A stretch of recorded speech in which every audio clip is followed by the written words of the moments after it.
ഇതിനോട് ഞാൻ യോജിക്കുന്നില്ല. എനിക്ക് പേഴ്സണലി അതിനോട് വിയോജിപ്പുണ്ട്. അതാണ് ഞാൻ പറഞ്ഞത്. നിങ്ങളുടെ വിയോജിപ്പ് അവർക്കെന്താ?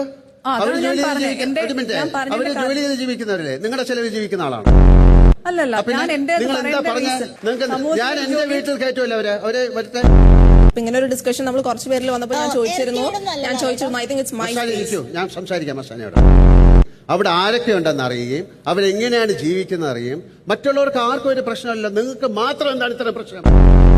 സർ, ഞാൻ അങ്ങനത്തെ സ്റ്റേറ്റ്മെന്റ് അല്ല പറഞ്ഞത്. എനിക്കിപ്പം എന്റെ ഇറങ്ങിപ്പോക്കോളൂ, ഷോയിൽ നിന്ന് ഇറങ്ങിപ്പോക്കോളൂ. എന്റെ മോൻ ഇത് ഷോ കാണുന്നതാണ്. ഏത് ഏജിലാണ് കുട്ടികളെ ഷോ കാണുന്നതല്ലേ? നിങ്ങളുടെ അമ്മയും മകളും. അപ്പൊ നിന്റെയൊക്കെ വീട്ടിൽ കേറ്റാൻ കൊള്ളാത്തതെന്ന് പറയാൻ നിങ്ങൾക്ക് എന്ത് അധികാരമുണ്ട്? എന്റെ പെർസ്പെക്റ്റീവ് ആണല്ലോ. ചെയ്യാൻ പറ്റില്ല.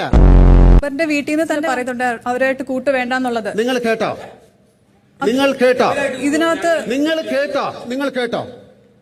ഇല്ല. ഞങ്ങൾ വിപ്രോയിലാണല്ലോ വർക്ക് ചെയ്യുന്നത്. ഹലോ ലക്ഷ്മി, അവര് വിപ്രോയില് വർക്ക് ചെയ്ത് അവർക്ക് ശമ്പളം കിട്ടി ഹാപ്പി ആയിട്ട് ജീവിക്കുന്ന ആൾക്കാരാണ്. ലക്ഷ്മി പറഞ്ഞ കാര്യം ശരിയാണെന്ന് തോന്നുന്ന ഒരാളുണ്ടെങ്കിൽ കൈവെക്കൂ. ലക്ഷ്മിക്ക് കൈവെക്കാം. കാര്യം ലക്ഷ്മിയാണല്ലോ പറഞ്ഞിരിക്കുന്നത്.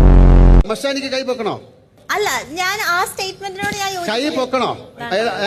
വേണ്ട. ലക്ഷ്മി പൊക്കിക്കോളൂ. ലക്ഷ്മിയാണത് നോർമലൈസ് ചെയ്യാൻ പറ്റത്തില്ല. എനിക്ക് സ്റ്റിൽ നോർമലൈസ് ചെയ്യാൻ പറ്റത്തില്ല. ശരി, ഞങ്ങൾ എന്താണ് ചെയ്യേണ്ടത്? ലക്ഷ്മി പറഞ്ഞു.